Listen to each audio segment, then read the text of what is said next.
अमेरिकी राष्ट्रपति Donald Trump ने भारत पर 25% का टैरिफ लागू करने का ऐलान किया था। साथ ही साथ धमकी दी थी कि रूस के साथ क्रूड ऑयल और हथियार की खरीदारी पर अतिरिक्त जुर्माना लगाया जाएगा। हालांकि इसके बाद ऐसी भी खबरें आई कि यूएस टैरिफ के दबाव में कई भारतीय सरकारी तेल रिफाइनरियों ने रूसी तेल की खरीद रोकने का फैसला किया है। इसे लेकर ट्रंप ने भी प्रतिक्रिया शेयर की, लेकिन अब रॉयटर्स की रिपोर्ट में सूत्रों के हवाले से कहा गया है कि अमेरिका की धमकियों के बावजूद भारत रूस से तेल की खरीद जारी रखेगा। ट्रंप की रूस के साथ भारत के कारोबार को लेकर दी गई धमकी का खास असर दिखाई नहीं दे रहा। रॉयटर्स की रिपोर्ट में कहा गया कि ताजा चिंताजनक हालातों के बावजूद भारत रूस से तेल खरीदना जारी रखेगा।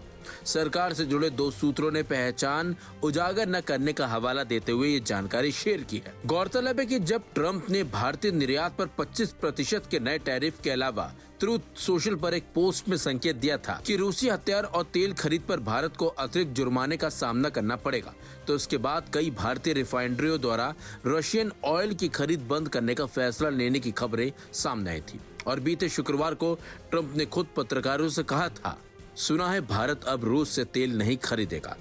लेकिन सूत्रों ने कहा है कि रूस से भारत की तेल खरीद में कोई तत्काल परिवर्तन नहीं होगा। रॉयटर्स की रिपोर्ट्स में एक सूत्र के हवाले से कहा गया कि रशिया इंडिया के बीच तेल अनुबंध लॉन्ग टर्म का है और रातों रात खरीद बंद करना इतना आसान नहीं।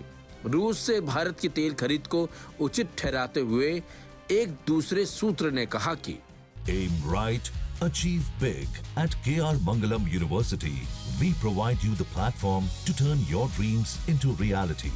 At KR Mangalam University. Bharat द्वारा रूसी ग्रेड के तेल के आयात से ऑयल प्राइस में वैश्विक उछाल को रोकने में मदद मिली है, जो रूसी तेल क्षेत्र पर पश्चिमी प्रतिबंधों के बावजूद कम बनी हुई है। ईरानी और वेनेजुएला के तेल के विपरीत रूसी कच्चे तेल पर प्रत्यक्ष बैन नहीं है और भारत इसे यूरोपीय संघ द्वारा निर्धारित वर्तमान मूल्य सीमा से कम कीमत पर खरीद रहा है। इससे पहले न्यूयॉर्क टाइम्स ने भी शनिवार को दो वरिष्ठ भारतीय अधिकारियों के हवाले से कहा था, भारत सरकार की नीति में कोई बदलाव नहीं हुआ। हालांकि भारत सरकार के इन अधिकारियों ने तेल खरीद के इरादे पर किसी भी आधिकारिक टिप्पणी से इनकार किया। जबकि इससे पहले शुक्रवार को प्रेस कॉन्फ्रेंस के दौरान भारत का रुख साफ करते हुए विदेश मंत्रालय के प्रवक्ता रणधीर जायसवाल ने कहा था कि भारत के रूस के साथ स्थिर और टाइम्स टेस्टेड पार्टनरशिप है। हमारी एनर्जी सोर्स जरूरतों के संबंध में हम ये देखते हैं कि बाजार में क्या उपलब्ध है, क्या पेशकश की जा रही है और साथ ही वर्तमान वैश्विक स्थिति या परिस्थितियां क्या है। बता दें आपको, रूस भारत का प्रमुख क्रूड ऑयल सप्लायर है और भारत दुनिया का तीसरा सबसे बड़ा तेल आयातक है, जो कि पश्चिमी प्रतिबंधों के बाद 2022 के रूस से रियायती दरों पर तेल खरीद रहा है। देश में कुल तेल आपूर्ति का करीब 35% हिस्सा रूस से ही आता है। रॉयटर्स के पास मौजूद आंकड़ों को देखें तो इस साल जनवरी से जून तक भारत ने प्रतिदिन लगभग 1.75 मिलियन बैरल रूसी तेल का आयात किया, जो सालाना आधार पर तगड़ी बढ़ोतरी दर्शाता भी है। ऐसे में भारत रूस से तेल खरीदना अचानक से बंद नहीं कर सकता, जैसा ट्रंप चाहते हैं।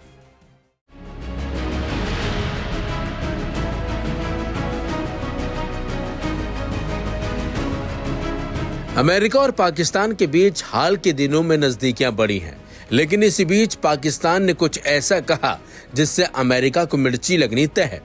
असल में पाकिस्तान ने ईरान के परमाणु परीक्षण के अधिकार की तरफदारी की है। पाकिस्तान ने रविवार को कहा कि शांतिपूर्ण मकसद के लिए परमाणु क्षमता हासिल करना ईरान का अधिकार है।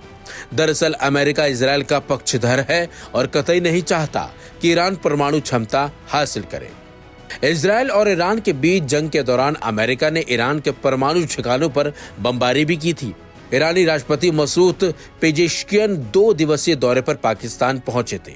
इस दौरान उन्होंने पाकिस्तानी प्रधानमंत्री शहबाज शरीफ से उनके आधिकारिक निवास पर मुलाकात भी की थी। इसी बीच दोनों देशों के बीच कई महत्वपूर्ण समझौते भी हुए। ईरानी राष्ट्रपति और पाकिस्तानी प्रधानमंत्री मुलाकात के बाद एक संयुक्त प्रेस कॉन्फ्रेंस भी करते हैं। इसमें शहबाज शरीफ ने जोर दिया कि ईरान को शांतिपूर्ण इस्तेमाल के लिए परमाणु ऊर्जा की जरूरत है।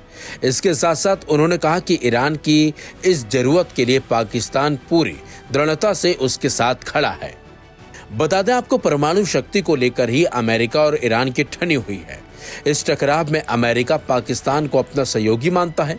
उसने तेहरान के परमाणु कार्यक्रम पर पाकिस्तान को गैर नाटो सहयोगी घोषित कर रखा है।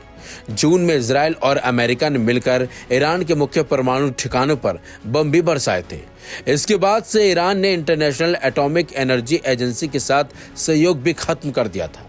Aim right, achieve big. At KR Mangalam University, we provide you the platform to turn your dreams into reality. At KR Mangalam University. Press conference के दौरान पाकिस्तानी प्रधानमंत्री शहबाज शरीफ ने ईरान के खिलाफ इजरायल के आक्रमण की भी आलोचना की थी। साथ ही साथ गाजा पर इजरायल की कार्रवाई पर भी ऐतराज जताया था। शरीफ ने इसके खिलाफ अंतर्राष्ट्रीय समुदाय, खासकर मुस्लिम देशों का आह्वान किया था। उन्होंने इस क्षेत्र में मानवाधिकार उल्लंघन का विरोध करने की मांग उठाई। बता दें आपको, पाकिस्तान और ईरान ने रविवार को अपने भौगोलिक क्षेत्र और दूरी की छूट का लाभ उठाते हुए द्विपक्षीय व्यापार को सालाना $8 अरब तक बढ़ाने पर सहमति जताई है। दोनों देशों के व्यापार मंत्रियों ने आर्थिक और राजनीतिक संबंधों को गहरा करने के लिए चर्चा भी की। लेकिन जिस तरह से पाकिस्तान अचानक से ईरान के समर्थन में खड़ा हो गया, उससे अमेरिका को बड़ा झटका जरूर लगा होगा। और तो और ये इजरायल के लिए भी खतरे की घंटी है। बहरहाल अब देखना होगा कि अमेरिका ईरानी समर्थक पाकिस्तान को कैसे और किस तरीके से जवाब देता है, क्योंकि पाकिस्तान और अमेरिका की जो नज़दीकियां हैं वो लगातार कम हुई हैं और दोनों देश एक दूसरे से वार्तालाप भी करते हैं और हर चीज में साथ खड़े रहते हैं। लेकिन जिस तरीके से पाकिस्तान ने ईरान की तारीफ की है, तरफदारी की है, उससे बड़ा झटका अमेरिका और डोनाल्ड ट्रंप को जरूर लगा होगा।